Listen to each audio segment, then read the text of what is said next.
Greetings, everyone. Pete Pardo here from Sea of Tranquility. Welcome to another episode of Friday Morning at the Fun House on this dreary, wet, chilly day in the Hudson Valley and up in Canada.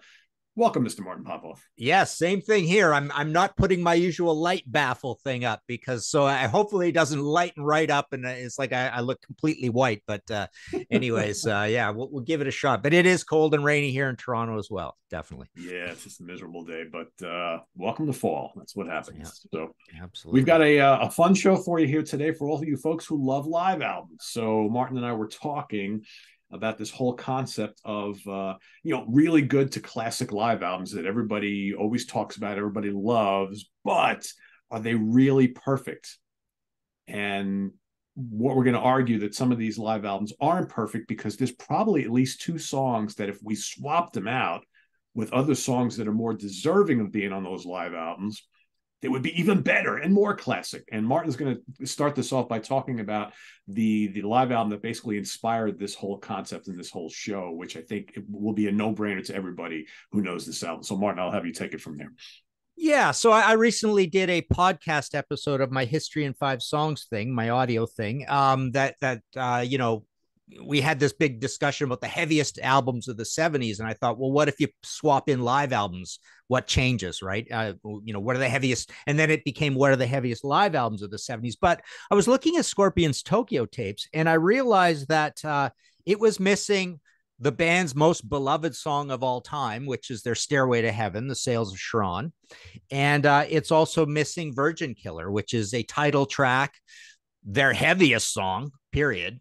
Um, and yes, so those two are not on there. And then it's also an album that's got Hound Dog and Long Tall Sally, one of those little rock and roll medley things on. It's got this paean to the Japanese fans in this Kojo no Suki song as well. So I just thought glaring songs that should be on there, and that sort of inspired this idea. Well, let's look for some other ones that are missing, some glaring songs, and some that you kind of wished were there, and then some real blemishes that you wish were removed from these live albums. So Yeah, and how many times growing up, Martin, playing Tokyo tapes, did you just skip the rock and roll medley and Kojo no Tsuki? I did a million times.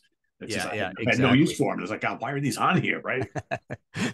Exactly. Yeah. So Sure. so we got 10 examples each, and I'll start with my first one here, which is Priest Live, that absolutely classic album cover, right?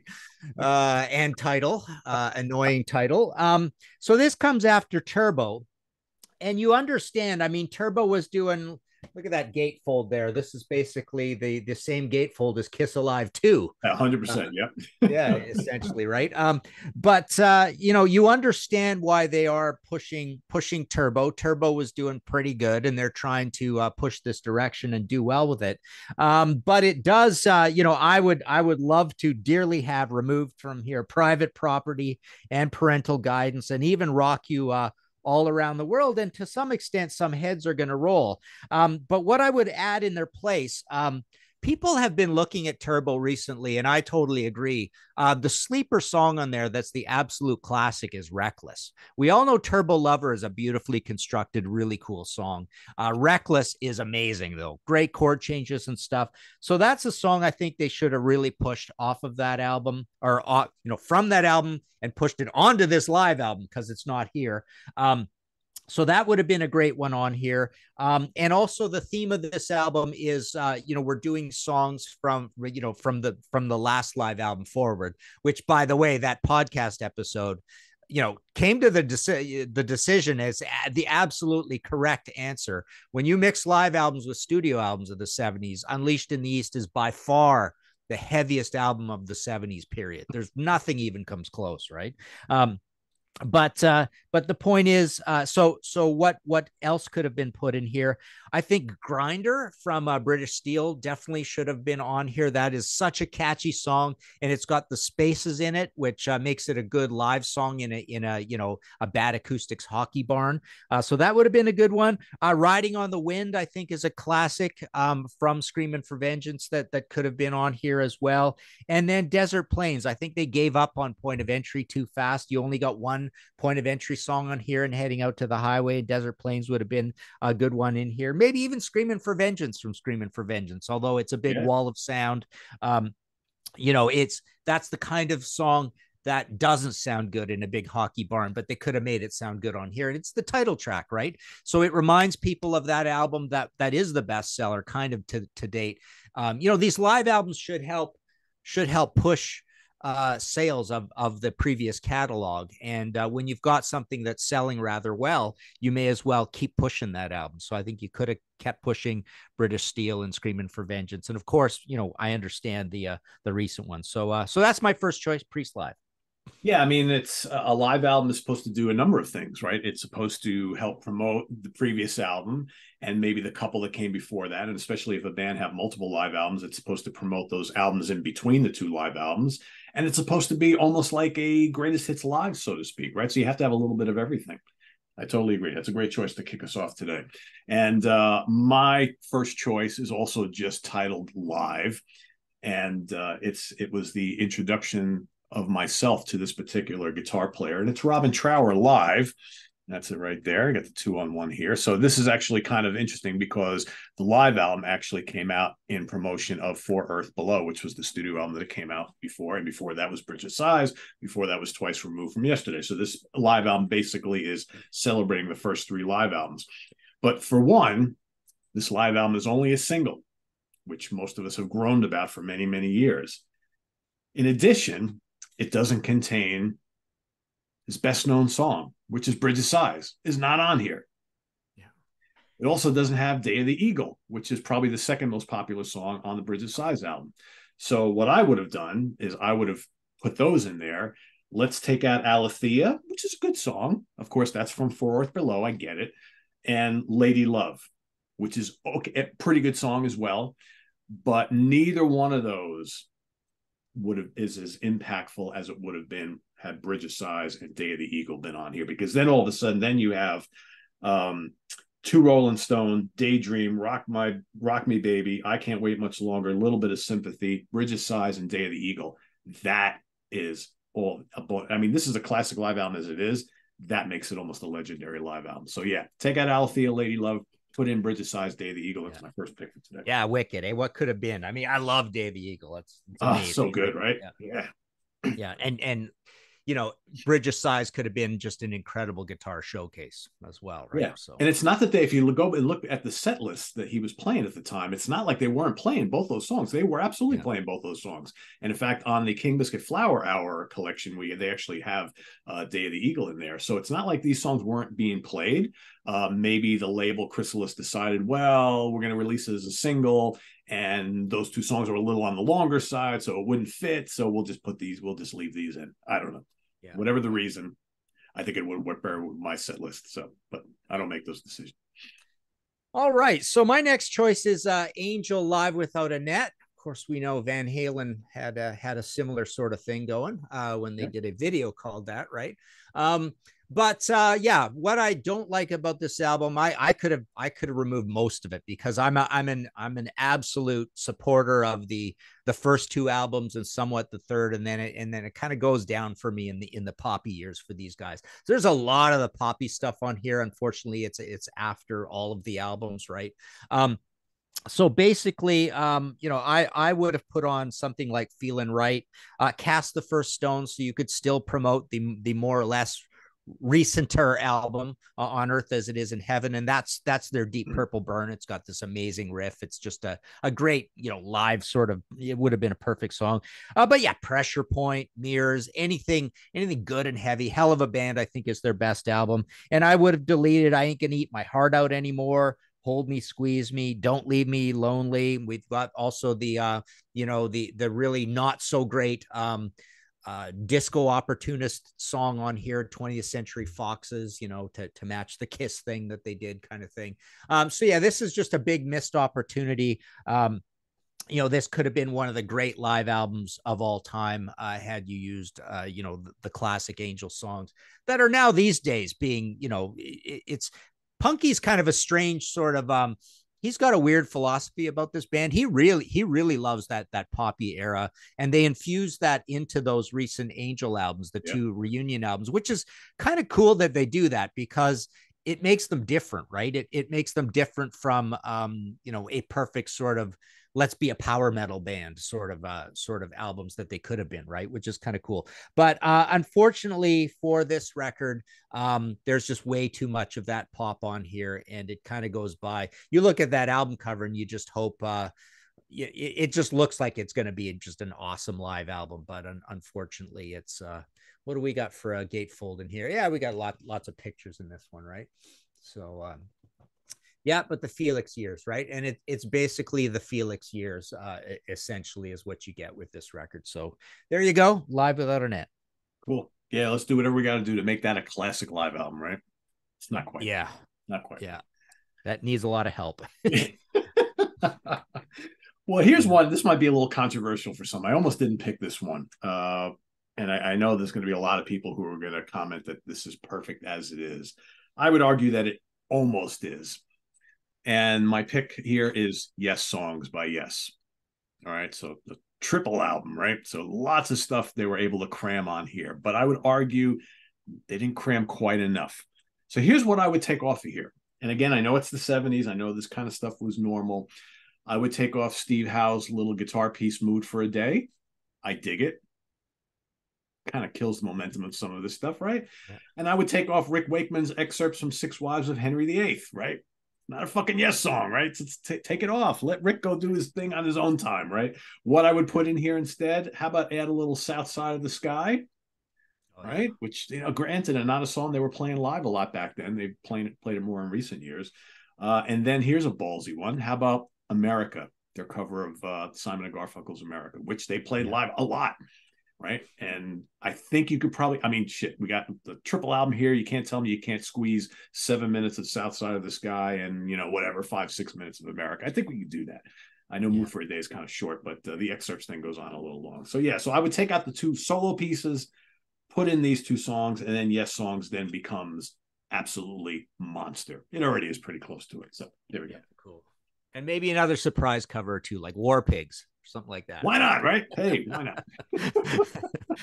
I hear John Anderson now singing that, right? And in between those big riffs. So generals gathered in their masses, Martin, singing along. Exactly. Oh, Lord, yeah. A little left field here with my next choice. X. Live at the Whiskey A Go-Go on the fabulous Sunset Strip. This comes at a perfect time for X. I love this band to death. So this comes after See What We Are. It's 1988. See What We Are is 87. I saw this tour, and it was one of the greatest live shows I've ever seen. Tony Gilkinson was on guitar, and I think I like him in this lineup even more than Billy Zoom. It is a double album with a lot of songs, which is great. That's what you want, right? But I would have added Under the Big Black Sun from my favorite X album. I would have added The Have-Nots, which is just this classic song about how does it feel to have your own bottle of booze behind the bar? How does it feel? And what else is it? Dawn comes soon enough for the working class. It keeps getting sooner or later, and then they start going into. It's just such a classic song, and it's not on here. They start rattling off all the names of all these bars and stuff. It's like a tribute to Irish drinking song sort of thing. But I would add a Poor Girl or I See Red or Drunk in My Past. Maybe some of the better, more epic, more melodic, longer songs from See How We Are, like Cyrano de Berger's Back, When It Rains. Or maybe the title track, See How We Are, but they play kind of the shorter, punkier songs on this. I would have deleted My Goodness or Unheard Music. They have some sort of atonal, caveman-y sort of songs that don't come off so great. But yeah, the recording on this record is really good. I know it's weird to talk about X, but people like hearing some of this weird stuff once in a while. But sure. And I love this band so much. They truly are one of my favorite bands. I just never stop playing them. Just amazing stuff. But yeah, double album with like I say, I saw that tour in Vancouver. I was living in Vancouver. That's when I first started with Xerox after my MBA, right? So I finished the MBA, drove back to BC, started work in Vancouver for 2 years there, and then transferred with Xerox to Toronto. But yeah, that's when I was there. Saw some really weird concerts like Blue Oyster Cult in 1988, and Iggy Pop in 1988. the Replacements, Joe Eli, yeah. And so I saw X in a little bar, and just the guitar performance of Tony was just unbelievable. So there you go. There's my slight beef with I'm glad it was a double album, but X. Cool. See, everybody, even Martin was working harder in Vancouver at some point in time, right? Absolutely. Absolutely. Yeah. My funny story about that is when I wanted to, no, it was when I wanted to quit Xerox, and I went on my own with a buddy, and we started our own business. I had what they call an exit interview, right? Where they try to talk you into staying, right? And so I went into that exit interview with Jim Throwell in the Toronto, like right at Yonge and Bloor, and he kept me in the office talking to me for 6 hours straight. Wow. That was my exit interview. 6 hours. It's like a whole day. Holy cow. Yeah. And you left anyway, right? Yeah, I did. a lot of Xerox is a funny place. It's a super capitalist kind of like Chad mail kind of place, right? Like it was like the sales program and all that. It's kind of like a cult, right? And back then it was a whole different world, right? It's fax machines and copiers and stuff, right? But yeah, a lot of people kind of get in there and they leave fairly soon, and for various reasons. But yeah, imagine sitting there for a 6-hour exit interview where you're basically told you stay, you do this, come on, we'll move you here. And like, crazy. Anyways. Yeah, well, I bet you didn't know, Martin. I actually worked in a previous career. I worked in the printer parts industry, and Xerox was one of the OEM manufacturers that we worked with. And so, yeah, I remember dealing with them back. This is going back to the early mid-90s. So, yeah, interesting company to work. We dealt with the Buffalo, New York, right? Was it Buffalo? No, they had a big facility up in upstate New York. I don't remember exactly where they were. But we dealt with probably Rochester, I think. I think Rochester. Yes, that's it. Yeah. So yeah, interesting company to deal with. So yeah. All right, my next pick for pick number 3. This one kind of was a no-brainer, and we've talked a little bit about this album over the last couple of weeks and months. But I think for this episode, it totally fits because we've long said how Rainbow on Stage isn't really. It's got issues, right? It's got some issues. A lot of too much of stuff we don't really want, and the stuff we really want isn't here. So what are we going to take out, Martin? Martin, we're going to take Mistreated out. I love it. Doesn't need to be here. Doesn't need to be here. You know what else we're going to take out? I'm going to leave in the little bluesy noodlings and stuff in the solos because I don't mind that too much. I'm going to take out Still I'm Sad because we don't need a cover. So essentially, I'm taking 2 covers out. Even though Richie co-wrote Mistreated, it's not a Rainbow song. We're taking that out. We're taking that Still I'm Sad. In its place, of course, Stargazer and Light in the Black. This becomes a classic then, I would say. Because you know what? The Rainbow Live in Germany live album, which they released many, many years later, I think is way better than this. And it's all the better for the inclusion of one of those 2 songs. And I think that this all of a sudden becomes a tighter, more epic live album with those 2 classics from Rainbow Rising. And for crying out loud, that's the album that they're promoting here, right? So why aren't either one of those on here? I'll never understand. So, yeah. That's my choice. Those 2 for those 2. Easy decision right there. It's funny, when I did that podcast episode, I thought on the fly, you know what I'm going to do? Like in my old collector's guidebook, I'm going to give a 2-number rating system to this whole live situation, right? Because so what I did is I rated the catalog for heaviness and then how heavy was the live album. And, every time the live album is 1 or 2 points heavier than the catalog.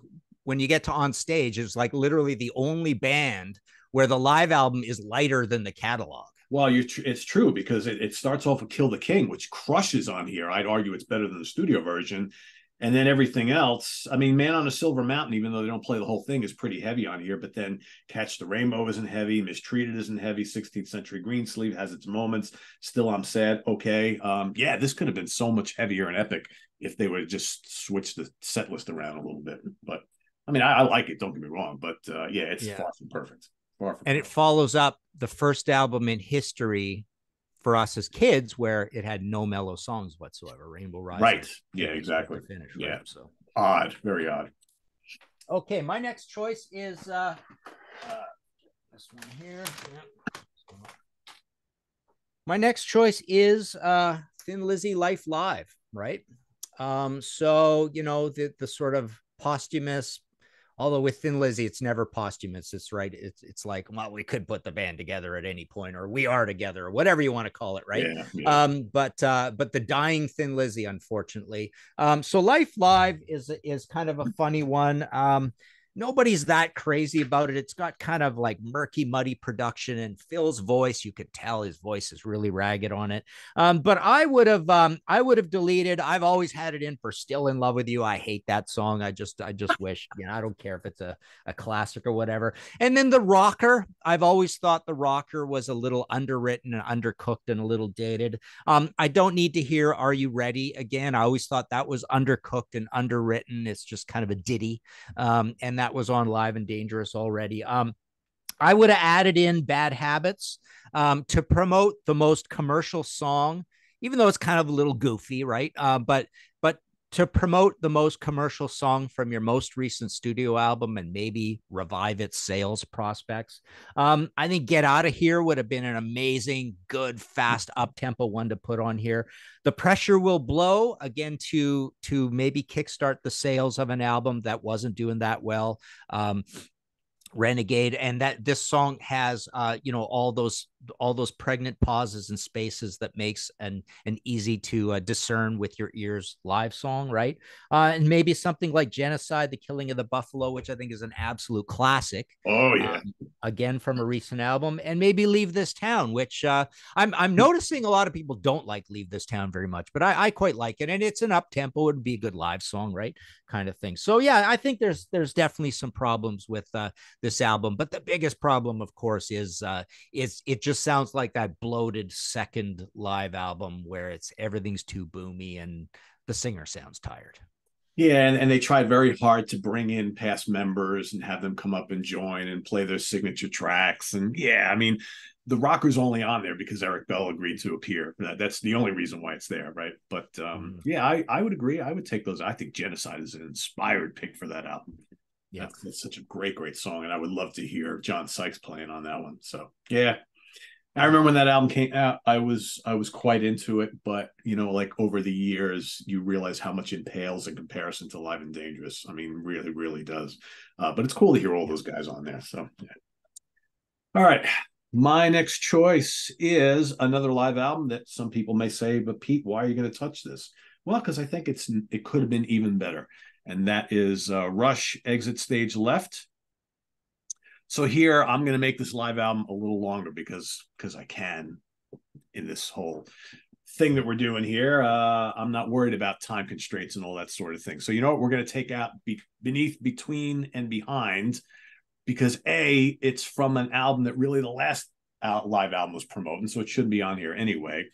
And then even though it's kind of nice and it's really short and most people are like, Pete, just leave it in. I'm going to take Rune's Bane out, right? It's a little acoustic thing from Alex. It's cool for what it is. It doesn't need to be on a live album though, right? That should have been on a studio album. And what are we going to put in, you might ask?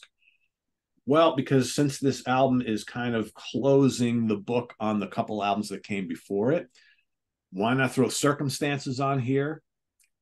And for God's sakes, why not the title track to A Farewell to Kings? Yeah. Excellent. Yeah, for sure. Circumstances is my favorite Rush song. So I totally agree with you in that. And Farewell to Kings, people forget about that song sometimes. It's so good, right? It's weirdly forgotten. Yeah. Weirdly forgotten. And I think it would have fit in really, really well here. Again, because what this album is doing is closing the books on that big, heavy progressive period. So why not throw those on here? I never understood why Beneath, Between, and Behind was on here. It's almost like just like a throw in, but and a reminder. It's like, oh, we did this album way back when. But yeah, I love this album. I love it. But I think with those two tracks, it would be absolutely legendary. So, there you go. Cool. All right, my next choice is AC/DC. If you want blood, you've got it. So basically, I was always kind of disappointed with this album. It's one of those you wish this is double. You wish the photo wasn't blurry. And I would delete the rocker to go with the theme of the last my last pick. We got the rocker again, which I find is just kind of an underwritten boogie fast song. And speaking of boogie, Bad Boy Boogie, I think could be removed from this as well. The Jack, I don't really need to hear that big vampy stripper song. The Jack, High Voltage, I don't think is particularly great. But yeah, the thing that bothers me the most about this is that it's following up my favorite AC/DC album of all time in Power Age. So I wish there was more from that on here. I mean, what they did pick are the two best picks, so they didn't screw that up. We got Rock and Roll Damnation and Riff Raff, so those are perfect. Got it. And then definitely I could have said put in Kicked in the Teeth, put in What's Next to the Moon, put in God and Shootin', Down Payment Blues, Sin City. Right, Sin City would have been terrific. Sin City is the obvious one, right? Yeah. You know, that's the big Hell's Bells from that album, basically, right? Yeah. You know, the slow, moody, cool one that way, right? But yeah, it should have been promoting that previous album more. And maybe, you know, maybe I think that album is one of those that has risen in estimation over time and might have been a little bit. And I think people did feel a little bit of a disappointment that it was a bit laid back compared to Let There Be Rock. And maybe AC/DC was sensing that as well. But no, I don't think this is a particularly great track listing, you know, for a single album, especially. But yeah, you have to, you know, they're already, even though they aren't a massively famous band yet, or even indeed have any money at this point, they are slowly building a cache of hits, right? So there is a whole lot of Rosie on here, and Let There Be Rock. I mean, there are some. Problem Child was promoted heavily at the time, right? So you know, they're starting to have the baggage of having hits already that they need to put on these albums. So, but yeah, I wish the whole thing would have been half Power Age. Can't complain with that, right? Can't complain. It's amazing how I think this whole concept is we're really talking about just swapping two songs and how two songs can make a world of difference from a live album being pretty damn good to just absolutely amazing, right? And, you know, some people will argue that these albums are already amazing. I get it. But we're trying to argue that these could be even more amazing, including this next one, which everybody loves it. I love it. Martin loves it.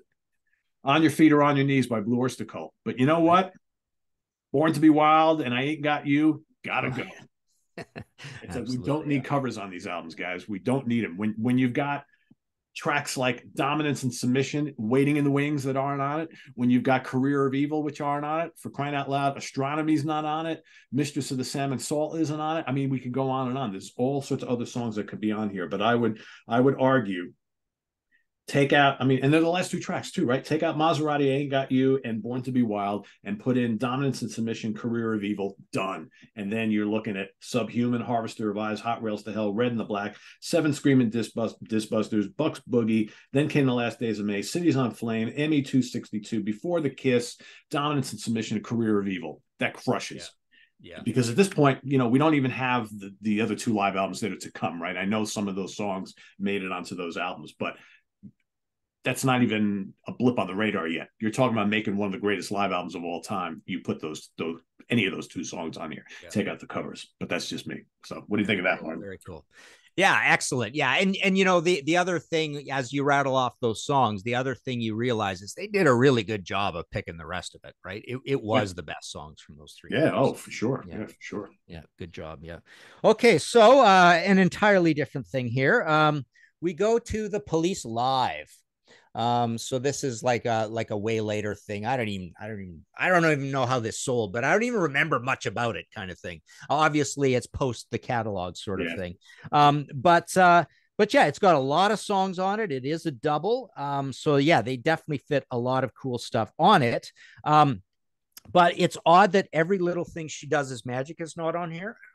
I've always had a soft spot for that song, and it was a massive single as well. Great song. Yeah, and Omega Man, probably my second or third favorite Police song of all time, is not on it. And then in brackets in my notes, I know we were supposed to make this pairs, right? And we have our honorable mentions kind of thing, but and I've been just rattling off these songs. But No Time This Time, I think is a really cool, you know, dark horse track. that's a bit of a drumming showcase that would have been cool. And speaking of the drummer, On Any Other Day, been cool to hear Stuart Copeland sing that song. I would have deleted Hole in My Life. Be My Girl Sally, I would have deleted. Walking in Your Footsteps, not a big fan. Tea in the Sahara, Every Breath You Take. So obviously that's got to You be love on that there. song. But, I do not like that song. I've never liked that song. I just find that whole chord sequence, it's just very saccharine, and the little arpeggiated guitar thing. Just I hate it. I hate that song. Always have. But it's always obviously got to be on there. But you definitely could have removed something like Hole in My Life or Be My Girl Sally. Some of these quieter, lower energy songs I would have replaced with Omega Man. Is just the best. I mean, That's awesome. But to me, you can't not have Every Little Thing She Does Is Magic on here. You just can't, right? I mean, it's again, that live album was meant to be a kind of career defining greatest hits live, and you can't not have that song. Can't. Man, and it's a 15 and 15, so it's 30 songs on here. Yeah, pretty cool. So everything else you expect is on there, but that. Yeah, and you wonder what the chemistry was like, right? I mean, I don't remember how the performances sound on here, but from everything we know about this band, it's like you think, they ain't getting along. So no, they were done with each other. Yeah. They were like, all right, that's enough of this. Sting was like, I'm doing my own shit. I can't deal with you guys anymore. Or they couldn't deal with him anymore, vice versa, whatever. All right. My next choice is the Rolling Stones, Get Your Ya-Ya's Out. Great live album. Everybody loves it. I love it. You know what I don't love on this album, Martin? The 2 Chuck Berry covers. They're good for what they do. But again, you're trying to promote an album that just came out. And how can you not have Gimme Shelter on this? Right? How can you not have Gimme Shelter? I mean, you can't tell Chuck, we're not going to play your 2 songs live. Sorry. We're not going to include in the live album because we got to put one of our own songs on here. It's got to happen. Gimme Shelter's got to be on here. And you know what? Throw Monkey Man on here because Monkey Man totally rules. And I'm sure it would have sounded great live on this album. So otherwise, I have no issues with this live album at all. And like I said, Carol and Little Queenie, they do them well. But let's put some of your own songs on here, guys. So take those 2 out. Chuck's got to go. Gimme Shelter and Monkey Man comes in, and Get Your Ya-Ya's is the better for it, in my opinion. Nice. And keep it on that theme. Same band, also a single album, Still Life. I would have removed everything off of this album except Start Me Up and Shattered. This is just a horrendous track list, and I'm not crazy about the album cover art either. I kind of thought the whole stage show thing with the pastels in the 80s thing was kind of cool. That would have been better as the cover, I think. Exactly. But I would have added Hang Fire, Little TNA. Love that song. When the Whip Comes Down, Hot Stuff, Memory Motel, She's So Cold, Miss You, Emotional Rescue, Waiting on a Friend. I mean, there is so much amazing material. They had this amazing run through those albums. I mean, we all know Emotional Rescue was denigrated at the time a little bit, but now we all love it. Oh, it's great. It's all cool, right? And Some Girls, everybody loves Some Girls. So, and Tattoo You. So like leading up to this is just such a strong selection of songs to choose from. And they put out this single album that's just full of like covers and oh man, Under My Thumb is on here again, and 20 Flight Rock, Going to a Go-Go, very annoying song. This is one that's almost this is at Rainbow on Stage levels, I would say. It needs a complete overhaul, in other words. Yeah, exactly. All right. Let's see. Where are we next? So my next choice, pick number 7 here is Nazareth Snaz. All right. So again, and Martin and I talked about this on a prior episode, that this is one of those live albums that I think came a little too late. This is a band that really deserved a live album in the 70s. We didn't get it. So we got it in the beginning of the 80s, 1981, when they were already changing their sound a bit. So there's that issue. There's a lot of tracks on here. You got 15 songs on here. This was a double. But what has to go on here for me is Every Young Man's Dream and Java Blues. And at that same token, let's get Cocaine and Big Boy off of here as well. Because quite frankly, there's a lot of Nazareth did a lot of covers, so that's really kind of not the issue, but it's the choice of covers. We don't want this bluesy kind of honky tonk piano type of thing for a live Nazareth album. We want some Nazareth thunder. So I would take out all of those. Those are four of them, right? They're all covers. Let's throw in Star. I mean, from the last album of the '70s, right? From No Main City. Great song. Probably would have been great live. Let's throw in Miss Misery from Hair of the Dog, the heaviest song they ever did. Shit, let's throw in Vancouver Shakedown and All the King's Horses while we're at it, too. All great Nazareth songs, all deserving to be on here. But, unfortunately, this album is like half covers, half it's really bluesy guitar, honky tonk piano type stuff. That's why this album was so, like, not well received at the time. And listening to it now, it's got its moments. There's some good stuff on here, but overall, this whole thing deserves an overhaul. You got Expect No Mercy, Hair of the Dog, you got Dressed to Kill, Holidays on here, Beggar's Day, This Flight Tonight, Razmanaz, Telegram. So there are some good things on here, but man, Tush is on here too. We really need to hear them playing ZZ Top. So there's a lot on here that can be trimmed. I just gave you four. We'll do a 4-for-4 swap. So yeah, that's Nazareth. Nice. Yeah. Grant Arthur just did a show about last night live about songs that are wall punchers, right? And Cocaine, man, I hate that song. Oh, just cannot stand that song by anybody. I don't care who does it. I could tolerate it for a little bit when Clapton first did it, but then all of a sudden everybody was doing it, and I really don't like the way Nazareth does it at all. It's just like I always skip over that. I'm like, oh God. Please, why is that here? Why is it here? All right, my next choice is Max Webster with Live Magnetic Air. Some always kind of bothered me a little bit. I mean, it's weird that they're doing a live album. They don't have a lot of albums out, and unfortunately, it's just a single as well. But what I would delete off of this is I think Here Among the Cats is sounding a little old at this point. I don't think it's particularly necessary. And Sarnia Town Reggae, which is just a stupid little throwaway thing, and it gets titled, and then you feel ripped off because it's not a real song. But as soon as you see that title, it's not going to be very good. And they helpfully give you the timings right on it, so it's only 1:21. And then In Context of the Moon could have done without that as well.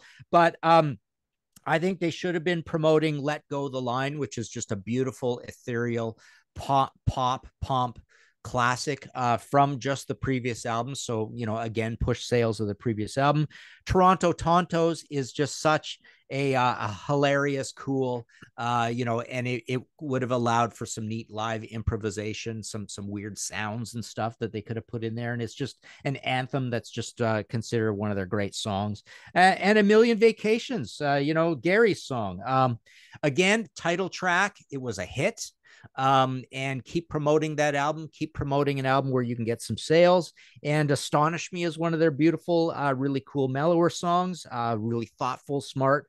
And then High Class and Borrowed Shoes, another title track, super up tempo. Everybody loves it. It's kind of like a modernized boogie woogie sort of song, right? That would have been cool on here as well. So yeah, for an album, it's always a challenge when you got so many great songs to do a single, but I think they kind of blew it a little bit with the track listing on Live Magnetic Air.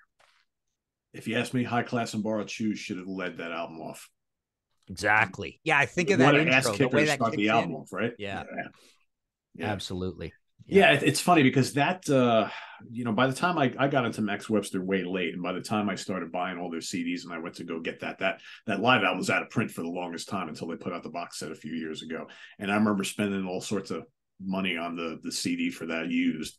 And I remember getting it thinking, okay, this is pretty good. This should have been great. It is good. It's not quite there. And I think because it's a single, it's like it just doesn't kind of take off like you wanted it to, right? It's got some great songs on it, but High Class and Borrowed Shoes absolutely should have been on there, 100%. Yeah. All right, so my next choice is Queen live at Wembley, 1986. I really love this live album a lot. This again, you have the first Queen Killers live album. That's the first one. Here is the one comes in the mid 80s, right? Kind of gives you a lot of the flavors of the albums that they've released since the last live album. But what's got to go on here? You're So Square, Baby I Don't Care, Hello, Mary Lou, Tutti Frutti, Big Spender. Come on, man. What's up with these? I get it that Freddie loves this, love this stuff. I get it. But man, how do you not have like Fat Bottom Girls on here? How do you not have Keep Yourself Alive on here? I could go on and on of the songs that could have been on here. And granted, I know it's a double. There's a lot of shit on here. And a lot of people are like, oh, but the 50s stuff is fun. Yeah. I didn't find it fun on this album. I didn't find it fun on Tokyo Tapes. I didn't find it fun on Uriah Heep Live. To me, they just don't belong. It's a momentum killer for me. It's like kind of what you were talking about, what Graham was talking about. It's just like all of a sudden you get to that point in the album, you're like, oh, here we are again. Skip, or pick the needle up and move it over. So yeah, I'll get rid of all that 50 stuff. Keep Yourself Alive, Fat Bottom Girls. That's my replacement for it, and that makes this way better than it already is. Fat Bottom Girls has so much dynamics to it, and it's easy to play, and it's got spaces, and you could play with the time in it, right? It's just perfect live song, right? Just one of their great songs, just genius writing on that, right? And it's nice and big and bombastic. You get the crowd into it, and that whole live album is like that, and that's why it's missing. It's like glaring. I can understand Keep Yourself Alive because it's all the way back from the first album, but there's really not a lot of nods to the first couple albums on here. So I think that would have been nice to include in here to kind of encompass the whole career. But yeah, Fat Bottom Girls, no brainer. Yeah, cool. All right, my next choice, probably an album we haven't talked, we don't talk about a lot, but Pete Townsend, Deep End Live. I really think it would have been nice, because I just worship that catalog there. It would have been nice to have a really good, solid, disciplined live album to take in Empty Glass, all the Best Cowboys Have Chinese Eyes and White City kind of thing. So I would have added Rough Boys onto this. I would have added Keep On Working, both charming songs. Let My Love Open the Door was a hit. That's the kind of thing you would have want on here. And then, moving on to Cowboys, Slit Skirts, Face Dances Part 2, irresistible sort of song. I would have deleted I Put a Spell on You, Barefootin', After the Fire, Pinball Wizard, I don't need to hear again. I'm One, save it for later.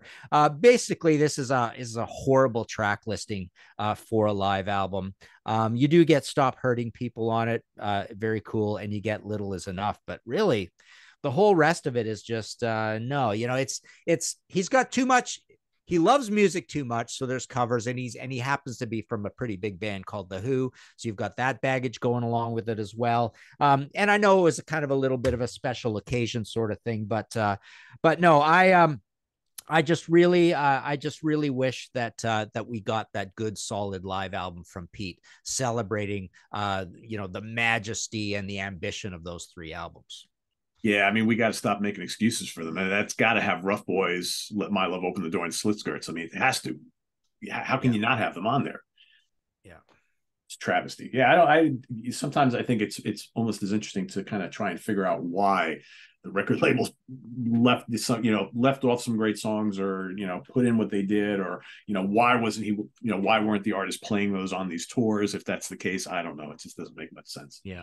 Sometimes I wonder if All the Best Cowboys Have Chinese Eyes is such a gorgeous studio creation that sometimes with these bands, it's almost better to leave off and not try and replicate. And we have a whole bands we know that it's almost better if they didn't do a live album because they're not so great live, right? Yeah. I mean, that's the thing, right? You go into the studio, you create this wonderful, majestic opus, and then you're like, I don't think we're going to be able to replicate that live. So we just won't play any of the songs live, even though people love it. That's tough. That's tough. All right. My next choice, and I fully understand that there might be a bunch of people who have never heard this live album because this wasn't released till way, way later. But Deep Purple Live in Paris, 75. So this is a great double disc set. Basically takes the Made in Europe album and fleshes it out into the double live album that it always should have been. In fact, some of those recordings from Made in Europe are on here. This is the last or second to last show that Blackmore played in the band before he left to form Rainbow. So what I would take out from here, and I would literally take out from any of these Mark III era Deep Purple albums, is we're going to take Space Truckin' out. Because I don't know about you, Martin, but I don't need to hear Coverdale and Hughes singing Space Truckin'. I don't. To me, that song can only be done by Mark II with Gillan. And, that lineup can do the whole 25-minute version of it. I don't want to hear Coverdale trying to be Gillan. I don't want to hear Glenn just screaming just to scream and playing these funky bass. I mean, I love the man. I love both of them, but for whatever reason, I have a hard time with Mark III playing Mark II stuff, because Gillan and these two guys, they just don't sound alike at all, and the music is very different. So we're going to take Space Truckin' off of here. I'm going to leave Smoke on the Water, just because you can't take Smoke on the Water off. I would take that off as well, but you can't do it. But I'm going to take off Going Down. Like, why do we need a cover of Going Down on here? It's like, when you have all these other songs from Stormbringer, the album that you're promoting. So what we're going to put in place of those two is Highball Shooter and Sail Away, because they should be playing those songs. Let's promote the two, the two albums you did together, Burn and Stormbringer, and specifically Stormbringer, and just get all this stuff out of here. But I know, Blackmore hated Stormbringer, so I'm sure, even though he was on his way out, he probably fought tooth and nail not to include more songs from that album. I get it. So all of a sudden, this becomes much better. Then you have Burn, Stormbringer, The Gypsy, Lady Double Dealer, Mistreated, Smoke on the Water, You Fool No One, Highway Star, Highball Shooter, and Sail Away. And I think it would be an even more astronomically great live album. Live in Paris. Yeah. There you go. Yeah. Why does anybody need to cover Going Down? I mean, it's been done to death. It's like, oh, we're gonna have, it's like, oh, we're gonna, all these great tours where you have like these great bands and artists touring together. It's like, we're gonna have a jam at the end of the night. What's it gonna be? Of course, it's gonna be Going Down. That's like, is that the only song ever written that you can have a big all-star jam to? It's like, give me a break. Exactly. Yeah. Okay, so my last choice is another one of these weird bands who never got around to a live album kind of thing, and then they do one way, way later when it just doesn't matter. It's just not important. This is almost like an adjunct to the the DVD version of this thing, right? So it just comes out in what is it, 2008, right? So it's funny. I owe Pat Prince at Goldmine a top 20 ZZ Top songs, and I haven't been writing it because I keep thinking I got to email him and ask him how off the reservation can I go on this, right? Because I almost feel like I could give him a list of 20 that has well, and more obscurities, right? I could easily pick almost all obscurities for my favorite ZZ Top songs. And I don't want to be that guy, right? That guy who's trying to be cool, and be contrarian, but it just happens to fall that way for ZZ Top for me. But I look at this track list, and so I could see deleting. So the one new era song they do on this, basically from Antenna all the way forward, is Pincushion, which I don't think is one of the better ones. In its place, I would have put something like Antenna Head. Wow, that is just a rockin' heavy song. Rhythmine, She's Just Killing Me, which nobody even knows exists, but it's incredible. Liquor, nobody knows that exists. It's way at the end of Mescalero. It's hilarious. It's so cool.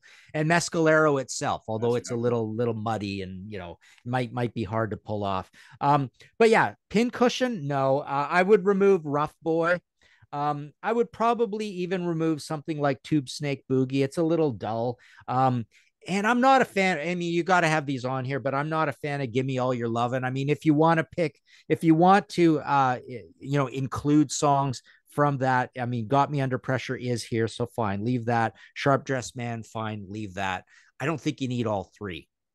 The three are just too similar, I think. So you could remove. And I don't remember, Martin, is Legs on that one? Legs isn't on that, is it? Legs is on here, yeah. Legs is on here, and that's a different sounding song. So it's a little weird, right? And it's kind of interesting. I like the chord sequence in it. And I would also add in Nasty Dogs and Funky Kings for just a really cool, slightly obscure, heavier old classic. And Beer Drinkers and Hellraisers is not on here. So I would put that on here. And yeah, Swear to God, I mean, I just never really thought LaGrange or Tush were very good songs at all. I just don't like them. They're just too simple, too boring, too traditional. So, I mean, they got to be on here. And of course, they're track 15 and 16. They're the last two tracks on here. Haha, great. But Just Got Paid is on here. Cheap Sunglasses is on here. What else is amazing on here? Yeah, not much else is amazing on here. Pearl Necklace, kind of cool to have on here. I'm Bad, I'm Nationwide. So that's cool. I had this out just for kicks. Live in Germany, 1980. So that's I think pretty damn good, actually. Yeah. Yeah, I think this is the Rock Palace thing, right? Yeah. Rock Palace. Yeah, this is a great track selection because it's following upon DeGueo, and there's a lot of DeGueo stuff on here. So yeah, this is a really cool live album and a great track selection. But yeah, all sorts of problems with this, and yeah, I just really wish they would celebrate that newer version, the RCA Years Forward version of ZZ Top, because there's some amazing songs there. Yeah, just embrace it, right?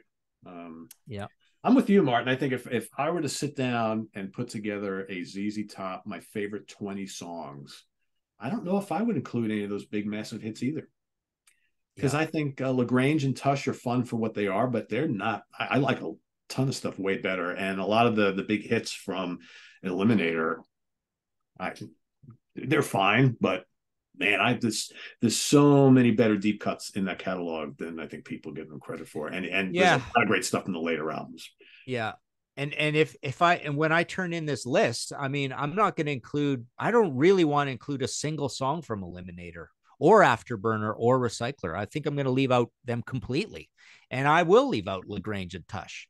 But there will be a bunch of old songs. The rest of them there'll be 10 old songs and 10 new songs. And Yeah, that's truly my favorite ZZ Top you songs. got to go with your gut, right? Yeah. Yeah. Yeah. I think sometimes people, not to derail the subject here, but I think some people like think that because I'm with you a lot of times, I pick deep cuts and non-hits as my favorites just because that's what it is. I think some people try to think that we try to do this on purpose just to try and seem like, anti-establishment. We're trying to be cool about it. It's like, no, these are, Yeah. in many cases, we're picking them because these are our favorites, right? And the hits maybe aren't. I mean, it's nothing wrong But with that. more often than not, I mean, or as often, I mean, I love the hits. I mean, a whole pile of bands, the hits are my favorite songs. So But it it's doesn't like if have to be someone, that way all the time, right? yeah, if someone Yeah. looked at our whole track record, they would realize that no, we're not doing that on purpose, right? Yeah. Yeah. I think sometimes there are people who are more album listeners as opposed to like kind of like radio and what's force fed you. There lies the difference, because people who are more album consumers, yeah, they love the hits, but there's all these other songs to consider, where people who are not that kind of into listening to records or full albums, all that other stuff doesn't really come into the equation at all. So why wouldn't you pick the hits? Because that's the ones that everybody knows.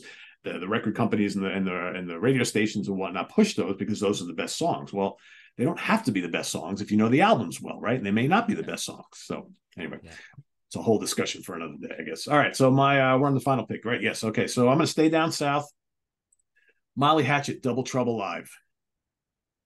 So what we're going to take out of here, for one, we're going to take Freebird out, because I get that Lynyrd Skynyrd were non-existent at this time, but that doesn't mean that Molly Hatchet needs to play their signature song, because it's not your signature song, Molly Hatchet, right? So we're going to take that out.